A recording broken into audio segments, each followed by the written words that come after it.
Hey everyone, I'm Max Eiley. I'm the Executive Director of Central Current, and I want to welcome you all to our first ever mayoral forum for the Democratic Primary. Now, for those who are not familiar, Central Current is an independent and nonprofit newsroom for people building a life here in Central New York. All of our reporting is available for free, and we are sustained entirely through individual donations, grants, and underwriting support from local businesses. Our reporting covers a wide range of subjects, including local government, housing, policing, arts, culture, and of course, elections. Now, last year we saw a really powerful response to our election coverage, with people writing in to share their appreciation of non-paywalled accessible information that made it easier for them to make informed votes. We all know how frustrating it can be when you're preparing to cast your ballot and cannot find key information about how a given candidate stands on the issues. Our editor, Chris, and I were speaking about how we could do even more this year, and we decided to try for a bigger event than ever before. Previous events Central Current has held had only ever had at most 60 people, and to be honest, we questioned whether or not we could fill a room like this. Ultimately, we decided to bet on all of you being invested, and looking around tonight, I see that paid off.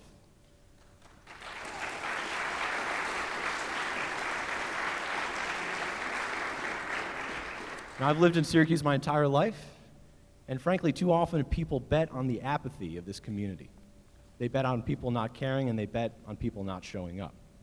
But I'm looking around, and I see that we have over 200 people here tonight, so I want to thank each and every one of you for showing up tonight. Thank you.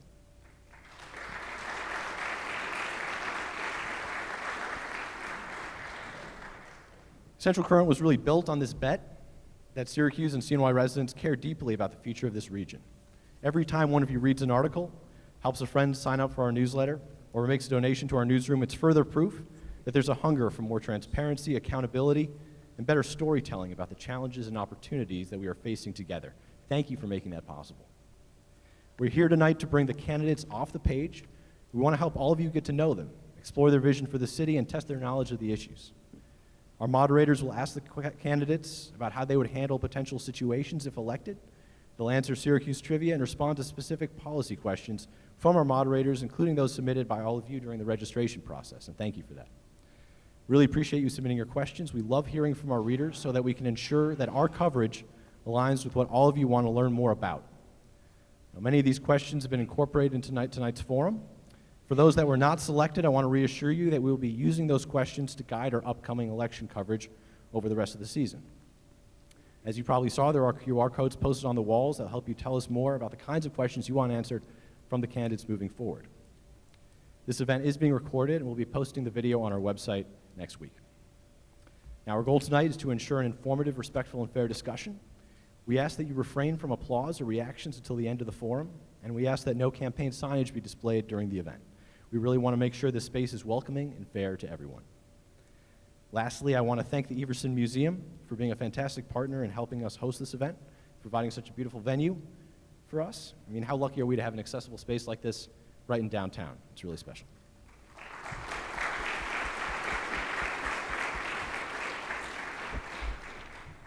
Now, without further ado, I want to introduce our two moderators. We have our managing editor, Chris Libinati, and government and politics reporter, Patrick McCarthy. And you can also see Patrick tomorrow on News Channel 9 during their Newsmakers broadcast. Well, let's get started. Turn things over to you, Chris. Thanks. As Max said, I'm Chris Libinati. I'm the editor of Central Current. And if you can't hear me, let me know if I get too far from the mic. This is Patrick McCarthy, our government and politics reporter. So we're going to start with a 1-minute introduction by each of the candidates. And we're going to go in alphabetical order as they're seated. Start with Councilor Hogan. Councilor Hogan, take it away. Good evening, everybody. I guess civic engagement is not dead in Syracuse. It's heartening to see a crowd like this. And I see people that I used to work with in the city and people I work with now. As everybody knows, my name's Pat Hogan. I'm running for mayor. Everybody knows I love this city, and I always have. I love the neighborhoods of the city, the neighborhoods I grew up in, played ball in, raised a family in.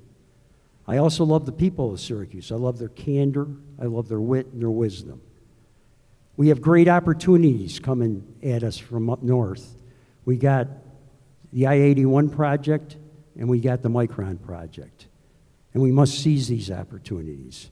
Unfortunately, sometimes we have issues, too. We have a water system that still has lead in it and leaks. We have a payroll modernization system that was presented to us by this administration that wasted $10 million, didn't Counselor. modernize anything. Are you going to interrupt me now? No, it was a minute, sorry. It was, It was one- over was a a minute? minute, yeah. I went over a minute? Yeah, it's okay. Okay. Yeah, so we have, sorry, I should have prefaced, we have a clock that we're running right Okay. here. Sorry about that, Counselor Hogan. Okay. Appreciate it. Well, can I just finish? A second? 10 seconds? Cue time, Pat, we'll give everyone the same time. Yes, Counselor. No, I will have, if elected, I will have a accountable, responsible city government. Thank you. Good evening. It's good to see all of you today. My name is Dr. Chol Majok. I am an experienced legislator and a trained executive leader. As we move forward, I want to lead Syracuse into a future where families thrive, neighborhoods flourish, and opportunities are accessible. Syracuse needs new beginning from mismanagement and failed leadership strategies. As your next mayor, I will use my workforce and organizational development experience to uplift Syracuse out of poverty. Thank you. Deputy Mayor Owens. Good evening, and thank you for being here. Thank you, Central Current. Thank you, Everson. Thank you all for, again, showcasing downtown Syracuse. I'm Sharon Owens, and I am running to be your next mayor of this city. We are absolutely in a moment. We are here to take advantage of that moment, to ensure that all of us collectively benefit from the 81 project, from Micron, and both of those initiatives in preparing our individuals and preparing our residents for the opportunities to come. I have been forefront in those efforts to train our folks, to get them prepared for this next generation opportunity. It is not about theory for me. It is about rolling our sleeves up and getting the work done. And that's what I've been doing. And that's what I will continue to do for the people of Syracuse, for this city that adopted me and took me on as its daughter. Thank you. All right. We're just going to ask, sorry, I know, we're going to ask that applause be held to the end. I just want to say, sorry, Councilor Hogan, I forgot to explain, when the time runs out, one of us will call time. And if you do go over and ask to go over, we'll give the other candidates a little extra time. So, Pat, take it away. Thank you for those statements, candidates. For this section of the forum, we've created a bit of a game. We've taken a scenario from Syracuse's local political scene, or one faced by a mayor in another community, stripped many of the names or specifics, and written it into a broader scenario. Candidates, we're going to ask how you would handle the scenario if you were elected mayor. You will get 1 minute to answer the question. We'll start with Councilor Majok. Let's start with something far-fetched. As mayor, you propose a budget. The Common Council expresses, in your estimation, that it doesn't want to work with you and plans to make major cuts. What do you do? Well, as mayor, it is an opportunity for me. And what I'll do with it is knowing that getting into this role will require making tough decisions. And making those tough decisions include making sure that Syracuse is in a well position financially. To be able to get to a point where I am proposing budget, I need to be able to engage the councilors early on, making sure that every decision I make, that it keep the welfare of our city in mind. Now, leadership requires that we do not react emotionally, because with emotion, you lose the opportunity to make collaboration, in which that's what happened in this budget season. And I will not make that mistake. Thank you. Thank you, Councilor. Thank you. Please refrain from reacting to comments until the end. Thank you. Appreciate it. Deputy Mayor Owens, the same question. The process for establishing the budget of the city of Syracuse entails going to the experts of that budget, which are the people who actually run the departments, the department heads. And as mayor, that is where I will start. There is a process for engaging the council. It's called the hearings. And in those hearings are the opportunities for our department heads, who are the experts in each area of expertise around service to the city. And in those hearings is the opportunity to ask the questions necessary, to pose the opportunities for cuts or modifications to those services, and to hear from them what that impact would be.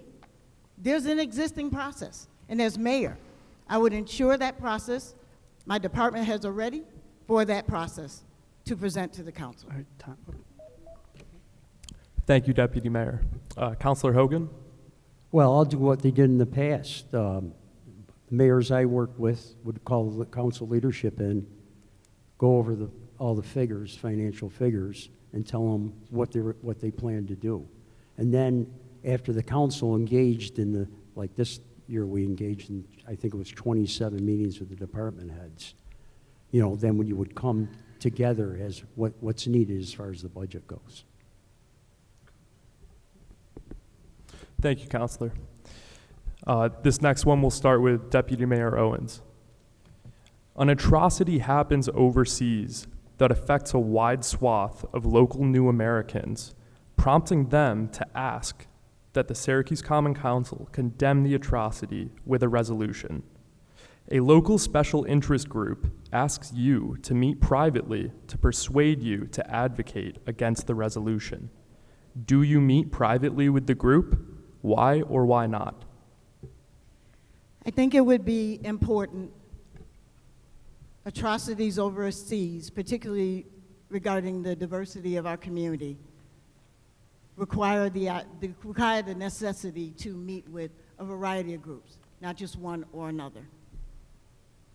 The role of the city of Syracuse and the role of the mayor is to hear out all of our constituents and their concerns around events and issues, whether they are foreign or domestic.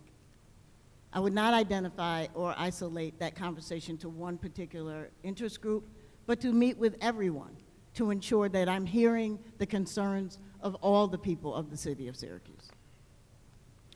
Thank you, Deputy Mayor. Councilor Hogan? Well, as mayor of the city of Syracuse, you're cognizant that you represent people from very different nationalities, ethnicities, and you have to keep that always in mind. I would meet with people. I would meet people all the time, but as far as any kind of public declaration one way or another, I wouldn't do it. I believe the mayor is concerned with what's happened in the city of Syracuse and local issues only, not international issues. Councilor Majok? Syracuse is 13 to 20% New Americans. Syracuse is an international city. To me, it's important that we reflect that in the decision we make as a city, starting from the mayor to city council to community organization. Now, out of that process, if there's a group in the community with an impacted interest internationally that is here and is asking me to meet with them, I will respect their wish and their wishes. If they want to meet privately, I will meet with them privately. If they want to meet publicly, I will meet with them publicly. But it's important that Syracuse incorporate everyone that lives here, and that include the New American and everyone that come to Syracuse looking for second chances in life and their families. That's time. Oops, sorry. That's time. Councilor Hogan, we'll start with you on this next one. The manufacturer of a surveillance technology used by the Syracuse Police Department announced it will share all the data it collects with ICE. What do you do? Well, when I'm mayor, I'll find out exactly what they're sharing. I would meet with the police chief. Obviously, I think the question is that the police department, SPD, shares information with the Onondaga County Sheriff's Department, state police, and the federal authorities. You know, so I would have to find out exactly. I'm a city councilor. I'm not aware. Maybe the deputy mayor is aware of exactly what kind of information that they share and how pertinent it is to certain crimes. Thank you, Counselor. Counselor Majok? If there's a data that need to be shared with the community, it should be shared with the community. If there's a data, for example, we live in a city where there's a lot of New Americans, and the sheriff, the police department, all our law enforcement have some of that data that is sensitive. If there is a law enforcement, such as ICE, for example, looking for that data, I would make sure that there's a court order before we release that. But if there should be a process in which SPD has to be able to share information that is pertinent to the community and to the community consumption, there is also research world out there that is always looking for data. They should be able to have the access to those data as much as they can, protecting the privacy of individuals. Thank you, Counselor. Deputy Mayor Owens? The Syracuse Police Department has a policy that they do not act as ICE agents. That is not what the taxpayers pay them to do. As far as data is concerned, the Onondaga County Crime Analysis Center, OCAC, is where all data from all law enforcement entities in our county go to. That department is funded by the New York State Division of Criminal Justice Services. If there is any concern that that data is being shared with ICE agents on the federal level, Commissioner Rosado was in town just yesterday. I shook hands with her. I talked to her. I know her. I would absolutely get on the phone and talk to her about the concern of the citizens and the mayor of the city of Syracuse of sharing that data. Thank you, Deputy Mayor. This is our last scenario for this section. And we'll start with Counselor Majok. Tom Homan, the acting director of ICE, plans a trip to Syracuse to host a press conference. He asks for you to appear with him at that press conference. What do you do? What was the name? Tom Homan, the acting director of ICE. Okay. So as somebody that is a naturalized citizen, anytime an ICE asks for me, I'll be concerned.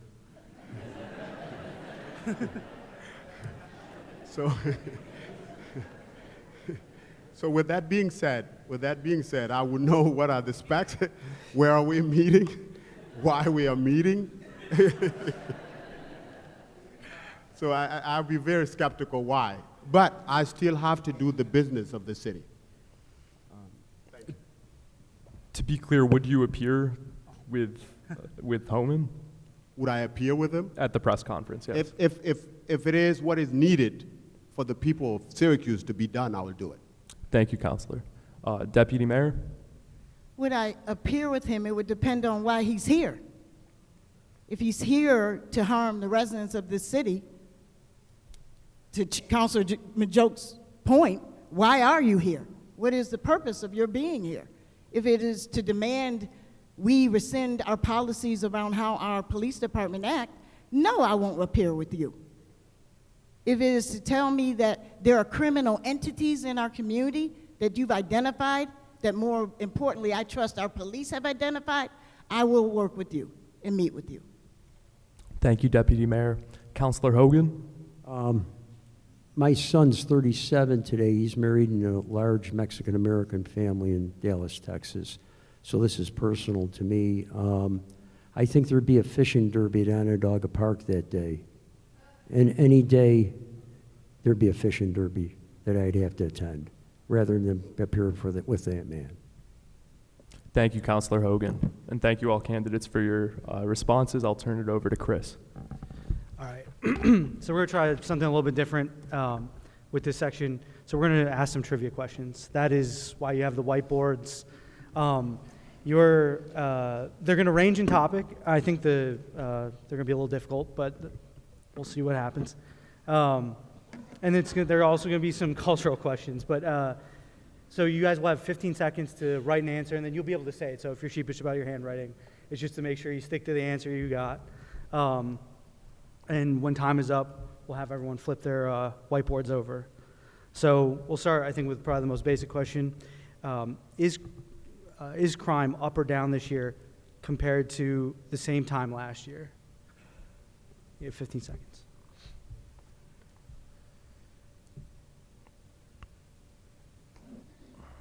Everyone good? All right. So flip your whiteboards around. I can't see, but I'll tell you guys, the answer is that according to CompStat, so I pulled all the data for these from Open Data portal and the Chris, like. this is a particular category? Is Part this one. all crime? Part Is this property crime? Part one. So it includes stolen vehicles and that type of stuff. So it's down about 24% year over year. All right, Please all right. refrain from reacting until the end of the forum. Thank you. Okay. All right. So next question. How many, and so the idea of these questions is to kind of capture some of the problems that Syracuse is dealing with. So how many vacant residential homes does the city of Syracuse have, if you had to guess?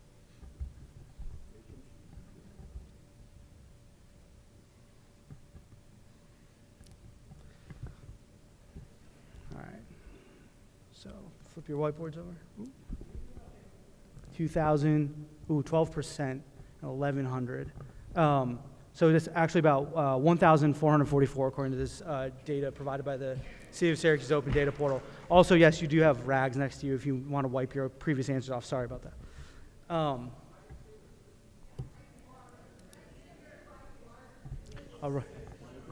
Right bigger, they're saying. Everybody talk at once. All right, next question. What percent of Syracuse's water service lines are lead service lines? You have 15 seconds. What percentage of water service lines are lead service lines?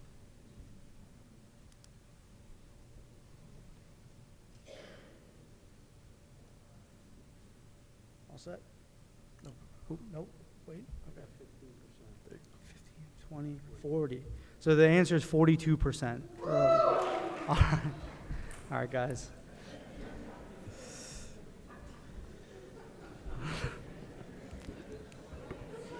Gonna get me in trouble. You can't see the answers? Okay, you want me to read them out loud? So it's 15, 20, and 40% were the answers. Sorry, okay. I'll make sure to have the candidates say them. Thank you for pointing that out. All right. How many families in Syracuse rely on Section 8 housing and vouchers? Or Section 8 housing vouchers, sorry. How many? How many?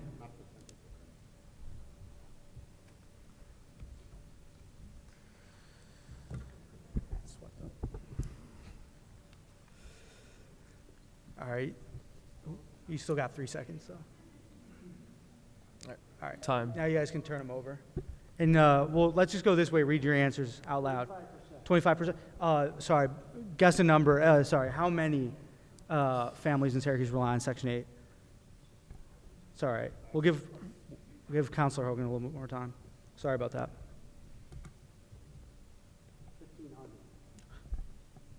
17,000 for Counselor Majok and 11,000. So according to Syracuse Housing Authority, 3,500 families.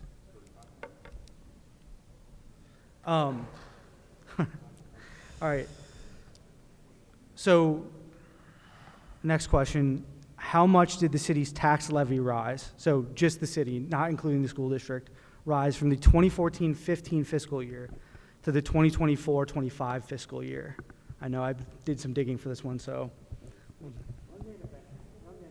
Yep. All right.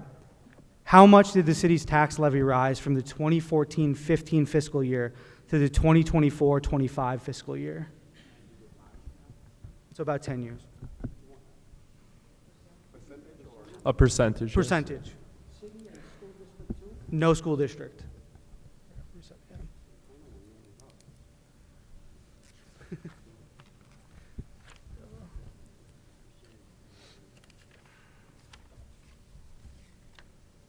All right.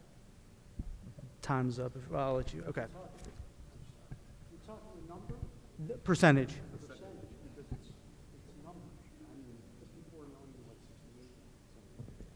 Well, yeah, so I calculated the percentage about, I know the approximate. Okay.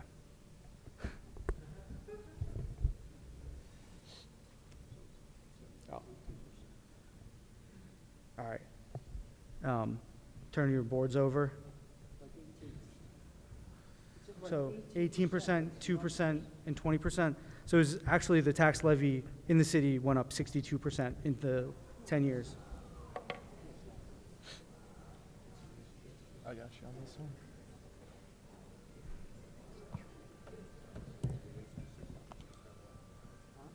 You ready? Yeah, they were talking. All right. All right, so it was about 33 to 50, somewhere in like 33 to about 50 million. Okay. All right. You're talking tax levy that we get, property tax. Yes, it's for the city. It was proposed at 61 and it was 54, I want to say, last year. Yeah. What? No. No.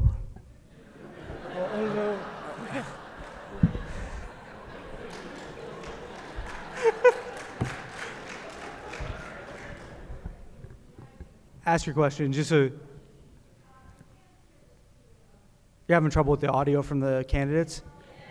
Okay, the mic? All right, so when you guys, We can't hear him half the time either. all right, if you can't hear me, let me know, please, please, please. And if you guys can't hear, make that known. Thank you for And- letting us know. yes, Sorry thank about you. that. And candidates, if when you read your answer off, you could hold the mic up, please do that. Thank you for that. How much has the city's revenue risen from the 2014-15 fiscal year to the 2024-25 fiscal year on a percentage basis?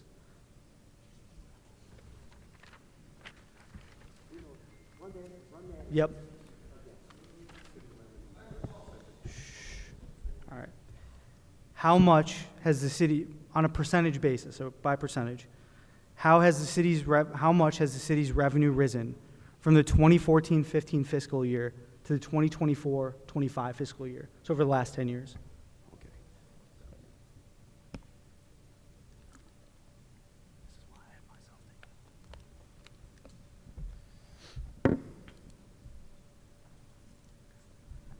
All right. Don't forget your mic, Councilor Majok. That's time. All right. Hold your whiteboards up and don't forget your mic. And then read off your answer. 2%. 15. 34% according to the city budget documents. All right. So I have two more questions on the number. They're number oriented, and then we'll go kind of a little more culturally based. How many properties are on the city's rental registry? Raw number. Raw number. Raw number on the rental registry. Just a number, yep.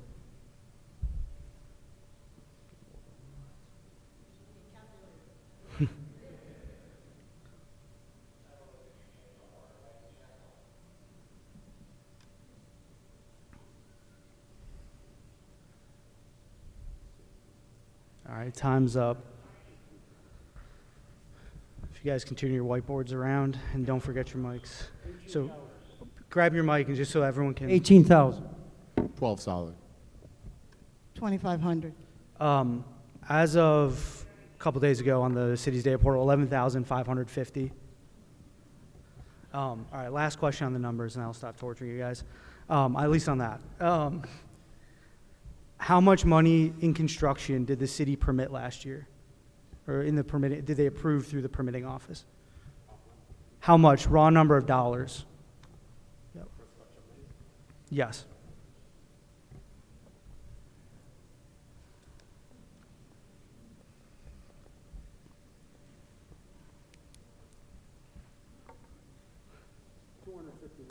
Ooh.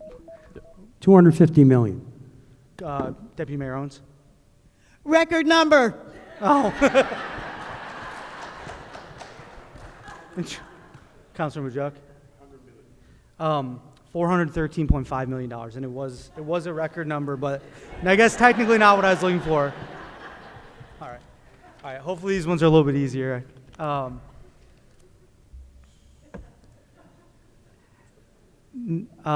Name all 4 city school district high school mascots.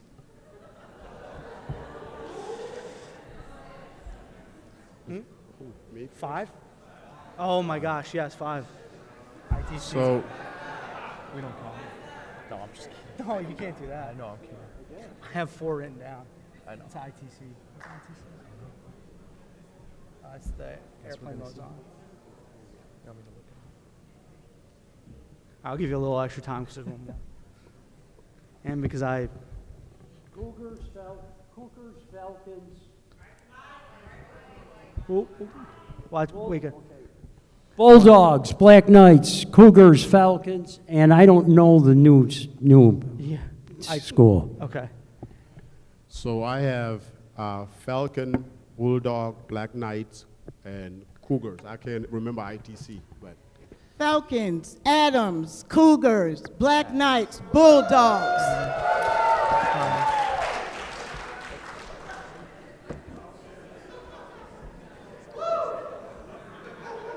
All right. Okay. All right. Couple more of these, and which high school recently won the state's mock trial competition for the first time in school history? what is it? Repeat that, Chris? Yes. Which high school recently won the state's mock trial competition for the first time in school history? That's Nottingham. He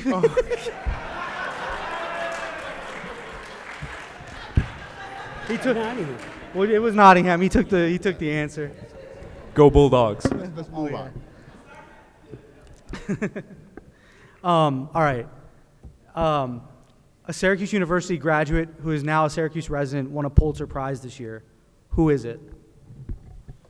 And the Pulitzer Prize was for commentary. Just as a hint. All right. Have I stumped everybody? All right. Mazab Abu Toha.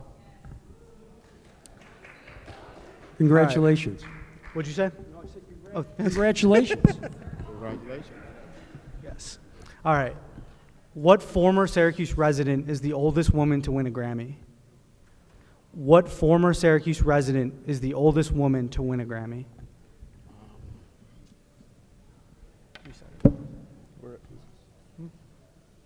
Okay. 3, 2, 1. Nothing? Okay. Turn your. That's time. Or yeah, sorry, that's time. You guys can turn your boards over if you have an answer. If not, well, Lever Cotton? that is correct. Elizabeth Littlecon. All right. The Syracuse community has a strong literary history. Name one author who is or has been part of that community. So Syracuse authors who have lived in Syracuse. Do you want me to repeat the question? You guys.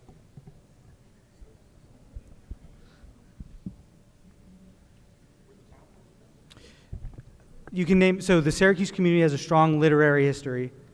Name one author who is or has been part of the community. So it's a bit open-ended. Rod Serling. Say it again? Rod Serling. Okay. Grand Rear. Okay. Sean Kirst. Oh, okay. Yeah. All right, last one. I know I've tortured you guys enough. So, Lyndon B. Johnson gave gave a speech of great national importance in Syracuse. What's that speech called? It was given in 1964.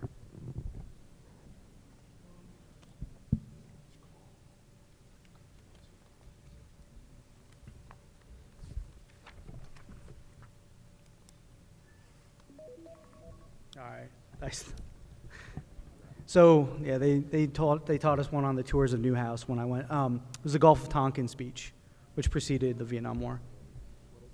Can you hear me? It was the Gulf of Tonkin speech, which Tonkin. Back to Pat. Are we done? We're done with. We're definitely done with the trivia. Just I for wasn't that, sure there's how 10 hard it more was gonna- trivia questions. And you're done with the whiteboards as well. If you want to chuck them, be my guest. Can I toss it? Wherever you want. All to right, toss it. thank you. All right, now we transition to a more traditional format of questions. We'll read a question, and the candidates will each get 1 minute to answer. We'll start here with Councilor Hogan. This question comes from Andrew. The Trump administration has been clear that it wants to make significant cuts to federal spending. The state, and by extension the city, rely on this funding. If the state government had to reduce the funding it passes to the city, what services would you first look to cut? You'll have a minute to answer here, Councilor Hogan. That would put a great pressure on us, incredible pressure on us. I think I'd reach out first to the county to see what they could take on to help us. This has happened before, but I predict it will happen again, and it'll be severe. But that's what I meet with the county executive and see maybe he could take the Parks Department on, depending on the severity of the cuts. Thank you, Councilor. We'll go to Councilor Majok with the same question. So the base level of that answer is that, Syracuse is already in a dire position. And if we were to cut something that is state funded, it's I can't say it. I can't say it until I know that I'm in that situation. Thank you, Councilor. Deputy Mayor Owens? I mean, that's a real possibility. We receive funding from the federal government, particularly for our infrastructure and for our public safety. So if there were cuts, I would absolutely first evaluate what other funding we're getting. We do receive funding, that is non-state aid from the state of New York. I'm thankful we live in the state of New York these days. But we cannot cut public safety. We cannot go backwards on our housing initiatives. And so it would be those, I'm sad to say, back office places where we really have made some strides. But as mayor, I would not look to cut public safety, retrench our housing. And I'm sorry, I can't get calls about potholes. I just can't. Time. Thank you. We'll start with Councilor Majok on this next question. This question was inspired by Kiana. Historically, industrial investment in the Syracuse area has had disastrous environmental impacts. Given that Micron is coming to central New York, how will you protect Syracuse's resources, particularly its water, from any potential adverse environmental impacts brought by Micron? What was the first word? Inspired by what? Oh, so some of these questions were submitted by residents. We're saying who we're basing the question off of, I'm sorry, basically. read So it there was again, a please. resident named Kiana that submitted this question. Read it over, please. Sure. Historically, industrial investment in the Syracuse area has had disastrous environmental impacts. Given that Micron is coming to central New York, how will you protect Syracuse's resources, particularly its water, from any potential adverse environmental impacts brought by Micron? So it's when you look at our water system, you look at Onondaga Lake, for example. I learned of Onondaga Lake when I was in a refugee camp. That's the most polluted lake in the world when I was there. Now, when I came here, I started to learn first what happened, right? First, as Patrick said, industrialization, pouring sewage in there, right? The other piece is runoff, right? From rainwater and getting in there. The other part is obviously climate change and heat and nitrogen and all of that stuff, right? Creating its own mechanism of contaminating water. If I was there, the first thing I would do is to make sure that we protect our runoff so that we don't continue to add more. Number two, Micron is coming. Yes, it's going to be using a lot of water. What we'll need to do is to be able to hold Micron accountable and give us a process as to how they are going to process the water system. Thank you, Counselor. Deputy Mayor Owens. We see environmental impacts, the residual effects of them, all in every single neighborhood with these brownfield properties we have all over the neighborhoods of the city of Syracuse. As far as our water is concerned, the first thing we should do is make sure that environmental impact study is released right now so people can see it. Then we will know what the impacts are proposed for our water sources. We would be better prepared to know how to address it. We are very proud of our green space and water spaces in Syracuse, and the pipelines leading from our water sources to the city of Syracuse, in combination with the county and our WEP department, we must be in full cooperation with those departments. Thank you, Deputy Mayor. This next question. What a coincidence. I'm sorry, Counselor. Why would you call me? The environmental assessment for any kind of industry is pretty strict. NEPA, secret. I've been involved in more secret actions than I can name. And as far as the city proper goes, except for like JMA, I don't think you're going to see too much industry in the city proper. But we have to be cognizant of what's happening outside. The Micron, I sit on the environmental assessment for that.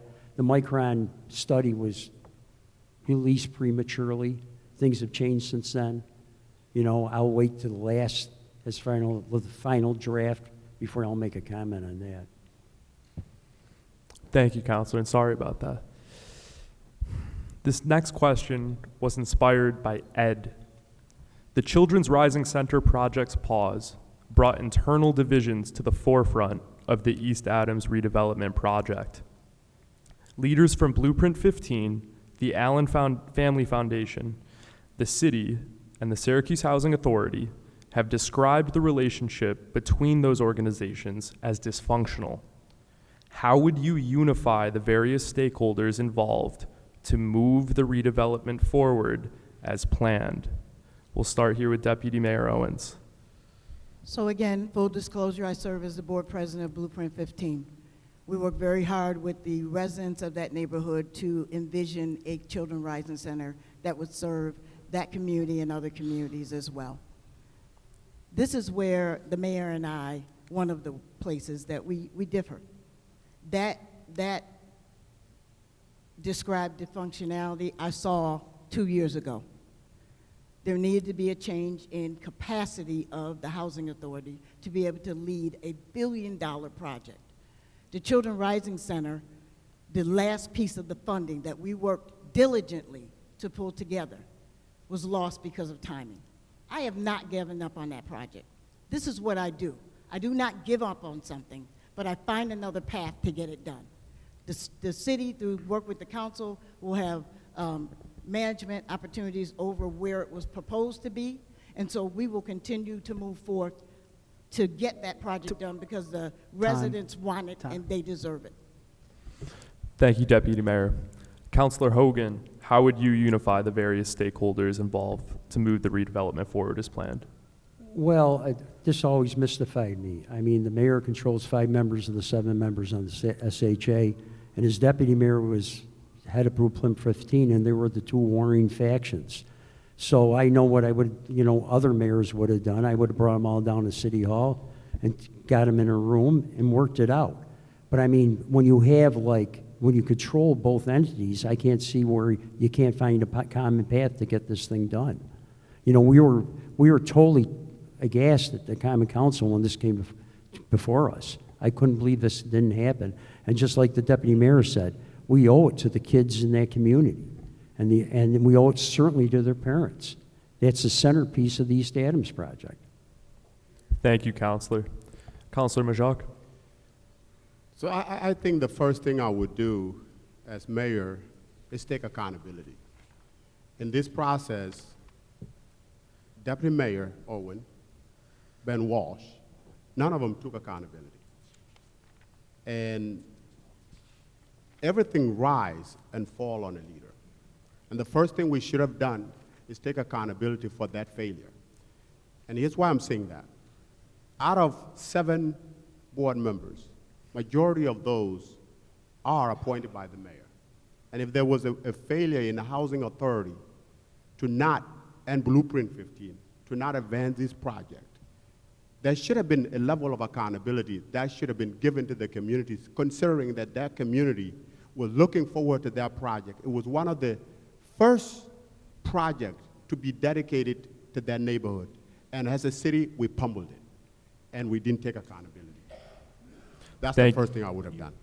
You like a rebuttal? Absolutely. I'll give you each 30 seconds. The only person in the room with their sleeves rolled up to make that project even a reality was Sharon Owens. All right. Councilor Majok, would you? But it hasn't happened.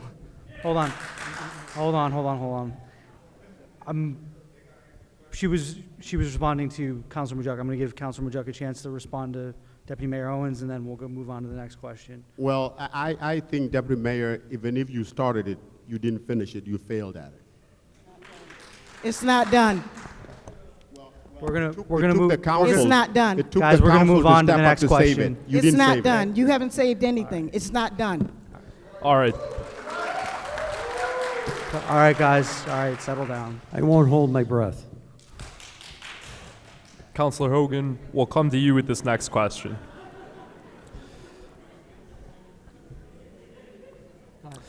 This question was submitted by Mary. The removal of the Interstate 81 viaduct could create up to 20 acres of surplus land across the city, but particularly in Syracuse's south side. What do you believe is the best use of this land?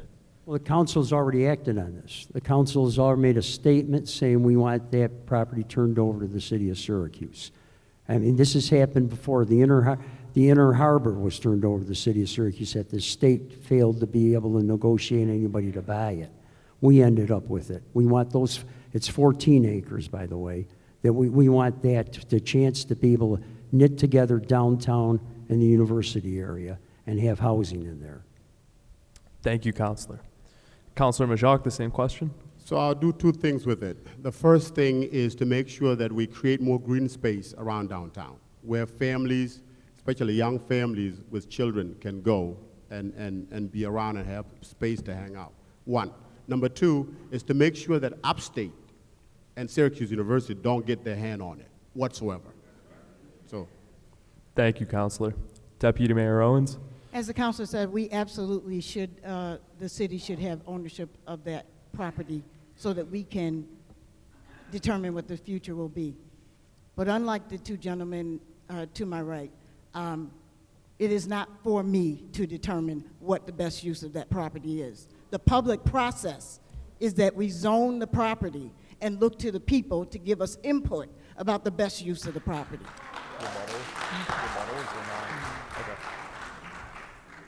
Thank you. Councilor Majok, we'll start with you on this next one.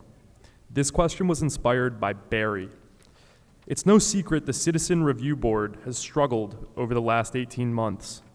What specific actions would you take as mayor to get the Citizen Review Board on track to fulfilling its mission while maintaining the independence granted to the CRB in its founding legislation? well, the CRB is already on the track. We have hired, the board has hired an administrator. So it's already on the track.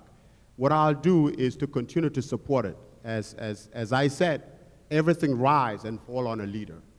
You know, I have been, as a chair of public safety, I have been blamed about CRB. I have my reasons, but guess what? As a leader, I take a full accountability for it. That accountability is what I have initiated with the support of counselors to make sure that we were building, and we are building CRB from ground up. The next step is to fill the board, which we did initially, and the administrator is in the position. So I'm excited for CRB. We have great people. I think Don Johnson was here. Is Don here? Do I see? And we have a good group of individuals that have best interest of CRB at hand, and I would support that. Thank you, Counselor. Deputy Mayor? The CRB is a critical asset for accountability for our police department. Just one source of that. I am really happy. This is not a time to dispute. It needs to be sound. It needs to be available to move forward. I am pleased to hear that a director has been hired. We all collectively need to give the CRB the support it needs, and whatever support it felt it did not have that caused the resignation of 2 of its lead board members, that cannot happen. And so it is beholden upon all of us to ensure that it is strengthened and has the capacity it needs to be all it should be. Thank you, Deputy Mayor. Counselor Hogan? The CRB has been a project for years and years. I was on the council last time the leader of the CRB director was removed. I commiserate with Councilor Majok because he's been working long and hard on this. And I support him, and the council will support him in his endeavors here to try to get back on track. But it needs the input of the community to go, it's an educational process, and we make sure the community is behind us all the way on this. Thank you, Counselor. This next question will start with Deputy Mayor Owens. This question was inspired by LEAF. What's one way you believe the city can generate revenue to keep pace with rising costs and to get to financial sustainability? One way that we will increase revenue is to, first of all, ensure that we're not reducing our tax base. To ensure that the 48% of property owners who contribute to the tax base of the city of Syracuse, that does not go down. Other ways to increase revenue is to fund the departments of the city of Syracuse that can produce business in this city, that can collect these and have additional tax revenue paying businesses in this community. Thank you. Counselor Hogan? Well, it's, people always get this a little mixed up. It's 48% of the total assessed value of the city that's tax exempt, not properties. In other words, some of our most expensive property is not taxes, is tax exempt, like Syracuse University, of course. $1 billion worth of assessed property. So we have to grow revenue. Now the council's come up with a couple ideas. I like a vacant property fee, where we can force people to put property into productive use. As far as tax revenues go, we still have a real problem getting building permits and certificates of use and everything else through the whole process. We got new zoning that we just put in, first time since 1967. It's helping somewhat, but the whole codes system, as far as issuing building permits, is really difficult. So we started third-party reviewers, which is a good idea. Time. Thank you, Counselor. Counselor Majok? We cannot tax our way out of deficit. And by saying that, it means that we got to build more housing so that there is more to our tax base. That's one. The other piece to it is that we got to make sure we train our workforce so that even those houses that we build and help individuals get in, that they can maintain them and sustain them and continue to have stability in tax base. Third is to make sure that nonprofit organizations like Syracuse University do not continue to creep into our system and take properties of the tax roll. We got to take care of that. We also got to ask hospitals to see if they can also pay into public infrastructure fee so that the city cannot bear the brunt of the infrastructure alone. So those are some of the areas I think we can generate resources to be able to at least alleviate the burden of the cost. Thank you, Counselor. All right, this is our last question of the section, and we'll begin with Counselor Hogan. What's the biggest mistake you've made in your current role in public office? The biggest mistake, when I was first on the city council, I voted against the land bank. And now I'm the chairman of the land bank. You know, I've come to the realization, at first I wanted to see if the city could do what the land bank does. But then I ran into this woman named Caitlin Wright, who ended up working for the city and became director of the land bank. And the land bank was seven people that work for it, employees that work for it, do a magnificent job. Over the last 10 years, we put 1,200 properties back on the tax rolls. You know, rehabbed properties that people a lot of times couldn't afford to buy properties, but they had to sweat equity to get those properties. And they've enlivened the neighborhoods and stabilized some of those neighborhoods. Thank you, Counselor. Counselor Majok?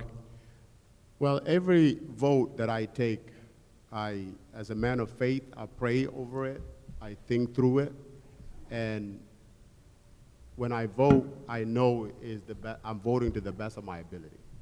So I can't say I've made a mistake so far. Thank you, Counselor.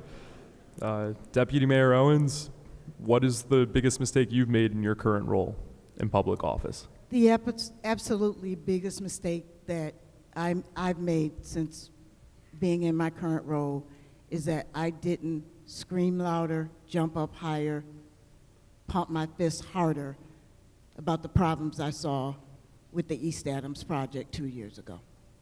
And I should have screamed louder, jumped higher, and pound my fist to make the changes happening now more urgent 2 years ago. Thank you, Deputy Mayor. Thank you all candidates for those thorough responses, and I'll turn it over. All right. So second to last segment. And if you guys can't hear me, please let me know. I just want to make sure that there's no confusion on that. All right, so this is going to be the lightning round. And so we're just going to go in a snake order, so if that makes sense. So many of the questions will be yes or no. And I'm going to read the question, and then you guys will just respond. So first question is, should Governor Kathy Hochul be the Democratic nominee in the next race for governor, yes or no? Start with Councilor Hogan. Okay, you gotta run it by me. I couldn't hear you. Okay. Should Governor Kathy Hochul be the Democratic nominee in the next race for governor, yes or no? Yes. Absolutely. Yes. All right. Should Bill Simmons be the executive director of the Syracuse Housing Authority, yes or no? Starting with Deputy Mayor Owens. No. Yes. Yes. If the Citizen Review Board recommends a police officer be fired, would you or your police chief fire that police officer, yes or no? Starting with Councilor Hogan. Yes. Yes. Yes. Okay. If you could invest in one neighborhood during your tenure as mayor, so only one, it would be which one, Deputy Mayor Owens? You got to be kidding me. Fair enough. But which I one? decline to answer. Councilor Majok. All neighborhoods are precious.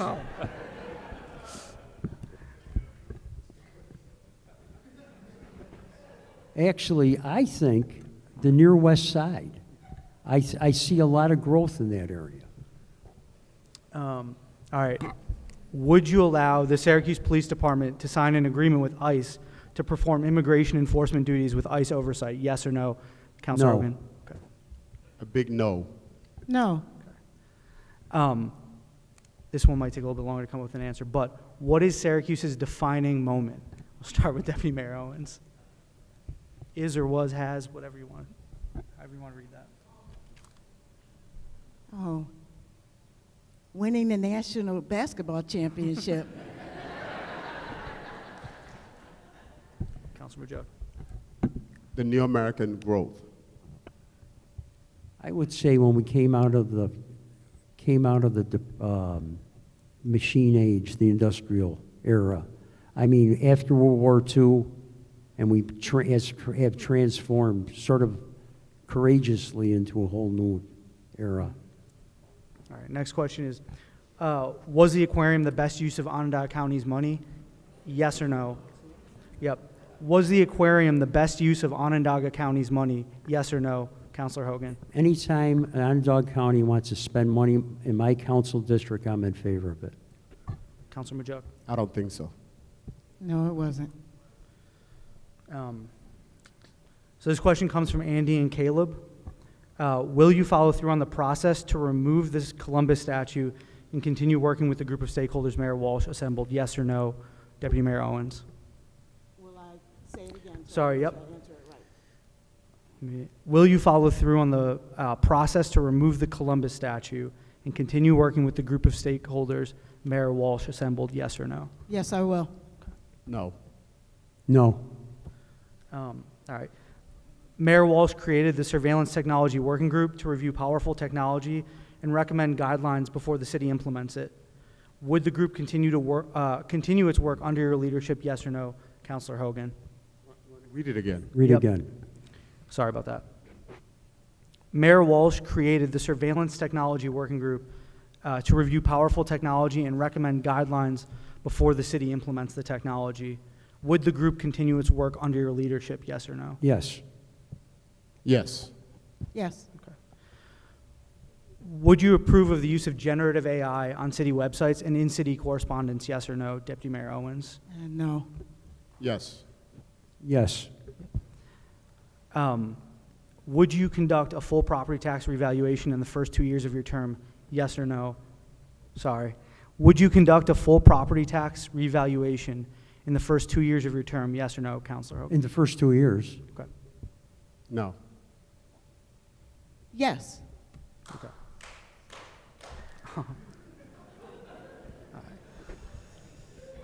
So, if you were a counselor, which I know 2 of you are, and a vote was held today, would you vote in favor of opting into good cause? Yes or no, Deputy Mayor Owens? Yes. Absolutely. No.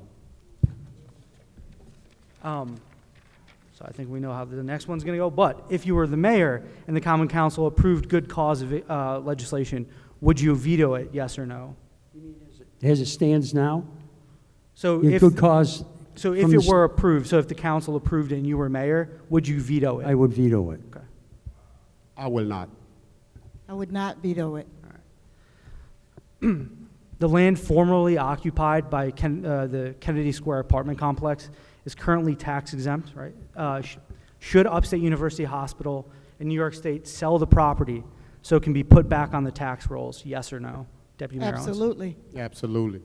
Thus thus the fee on vacant property. Say it again. I said thus why we should have a fee on vacant property to force them to sell that and also sell the Harrison House. Understood.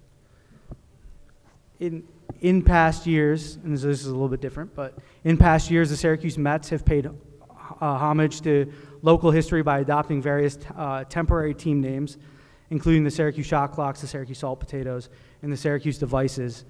If you could decide a locally inspired team name for the Mets, what would it be? Chris, can you repeat that? It's muffled. It's muffled? It's not you, I it's might be too muffled. close. Can you hear me right now? No? Do you want me to read it? Yeah, if you don't mind reading it, actually. All right. I'm going to reread this one. In past years, the Syracuse Mets have paid homage to local history by adopting various temporary team names, including the Syracuse Shot Clocks, the Syracuse Salt Potatoes, and the Syracuse Devices. If you could decide a locally inspired team name for the Mets, what would it be? The Syracuse Onondagas. Syracuse bid welcome. Syracuse Nationals.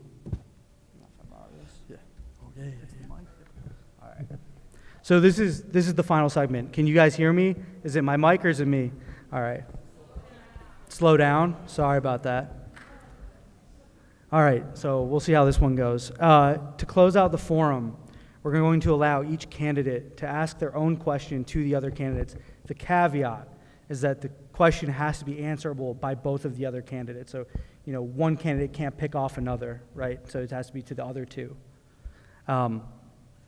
So each candidate will get a minute to answer each question. And if you guys want a second to think about it, you guys can take a second to think about it. But I was going to start with Councilor Hogan. I guess I would ask both candidates, do I ask? Yes, both candidates. How do we progress away from using our fund balance? Can you repeat that, Council? I said the fund balance. how do we go forward without using the fund balance? Well, I think the first step is, economic 101 is you don't spend money you don't have. And by doing that is to make sure that having a shrinking tax base and not generating enough, that we draft our budget based on what we have as opposed to being futuristic. So that would be the first step in moving away from using our rainy day fund, making sure that we spend what we have, and then if we have to dip in, be very, very, very slow to do it. But spend what we have first. As mayor, I would reverse the budget process. I would take a look at what expenditures we have that we have no control over, pension fees, health care, rising costs that we just don't have control over. Then I would look at what are our revenue streams, have they changed? Then I would be able to see what the gap is. Then it begins a process of looking at, are there other revenues that we can incorporate into this to reduce that? The day, when we get into office, when I am mayor, that budget, we are not going to be able to draw zero from the rainy day fund. It's not realistic. But my budget process would be different. So Do I get a chance to answer my own question? that is not the way I planned it, so we're going to go with no. Well, you guys are used to saying no to me. What'd Go you on. say? No, I'm just saying that I could answer my own question. I think there's only a political solution to this, and that's convincing the state to honor the agreement they had. Hold on. All right. So what I'm going to do is we'll allow everyone to the answer mic, their own guys. question then, if we just want to make it fair. So if you'd like to answer your own question, I'll let you answer your own question. I said we got to convince the state to honor the agreement that they made under Governor Pataki to increase the aim of aid to municipalities at 2% every single year. We wouldn't be in this situation. All right. Thank you. Councilor Majok, now it's your turn. So this question is for Deputy Mayor and Hogan. So for Councilor Hogan, if you were in a position of being a mayor, and if the whistleblower would have came to you, what would you have done different? And for Deputy Mayor, Same question. no, it's the same. I'm paraphrasing differently. Okay. Sheesh, is it? Okay. Councilor Hogan, or that was your question, right? So I guess it's for both of them. Then I was going to paraphrase it differently for you. But, okay. All right. Councilor Hogan, take it away. I did what I got it, and I gave it to our lawyer, the council's lawyer, because I didn't know what to do with it, really. And I figured a lawyer who represents the council should look at it. Deputy Mayor Owens. I would do exactly what I did. The whistleblower came to me because obviously that individual felt they could be heard by me. And I would do exactly what I did. 15 minutes after she left my office, I went to Corporation Counsel and said, I need you to review, this is an issue, I need you to review it. All right. Councilor Majok, if you'd like to answer your own question. Well, I would have done something different, right? Which is that this idea of a whistleblower coming back was a premeditated idea. Already that it's the advanced IT, based on the meeting that they had, the department had at Strathmore, it was expected that they were going to be used as a pass-through. So if I was in that position, like Deputy Mayor was, in which I knew that what I did as a pass-through to use a minority women business as a pass-through, I would have taken more action publicly, quickly, than what Deputy Mayors did, in which she brushed it under. Would you like a rebuttal? Absolutely, I'll let you because both my respond. integrity 30 is seconds. being called into question right now. And if there is nothing I will have at the end of this process left, is my character and my integrity. Well, All right. Councilor Majok, 30 seconds. well, it's doing what you're supposed to do, which was Which is to what I protect. No, which was to protect the interests of the contractor, in which you didn't. You didn't. If you talk to the advanced IT right now, they would tell you that you failed at that. You did not do and act as a leader in that manner. It's time. We also paid a contractor that Time. knew they didn't do All right, anything. all right, guys, before it Right, evolves. right, and you knew that those were taxpayers' dollars, Councilor and you Majok. wasted them. Councilor Majok. Well, no, I mean, this is a mute question because this is under investigation by the Attorney General's office anyways, so. All right. Deputy Mayor Owens, you have the last question here, so what question would you ask the other two councilors? Councilors Majok and Councilor Hogan, if you had to review a budget and you contracted with an independent contractor by waiver of competitive bid, would you make that report public before you make decisions about the cuts in the budget? All right. Councilor Majok, 1 minute. Well, until you are in the position of a counselor, you would understand that counselors make decision at 11:59 p.m. And being able to do that, yes, the report is public. But until you sit in a position of counselors, I would have, if this had to be done over, I would do it the same way. All right, guys, come on. All right, Councilor I Hogan. fail to see the objection of using the same accounting firm that audits our books at the end of the fiscal year to have them look at the books before we vote on the budget. Doesn't make any sense. Can I get a chance Yes, to answer Deputy my Mayor own Owens. question? The answer to my own question is that I was just accused of not being public enough with the whistleblower. You were not public enough with a report that you used to determine the taxpayers' budget. All right, wait. Councilor Majok, 30 seconds. Well, if the decision was $10 million, Deputy Mayor, it would have been different. But you wasted. Please let the candidates Hey. speak. Wait. All right, guys, come on. You guys want to be Come here on. too? Do you want to be here? Hey, Chol. Well, I thought you Councilor guys Majok. came to Please listen. let the candidates Listen. speak. Yeah.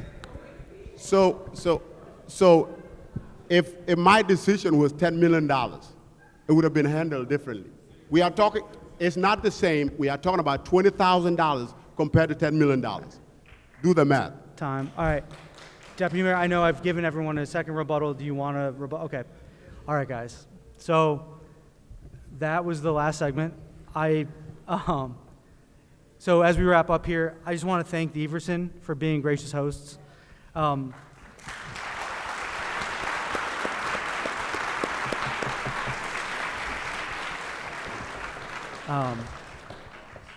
want to thank the candidates for all coming out. I really do appreciate that. And I appreciate all of your interest in the mayoral race in Central Current. It means a lot that you guys would come out and take time for an event like this. I think this is one of the ideal ways that a newsroom can act in its community. It's not here to just, put facts back to the people, but involve them in the process of finding information and bringing people together. And so I just have a safe trip home, and I hope you guys take the chance to read whatever we publish next. Thank you. Thank you all.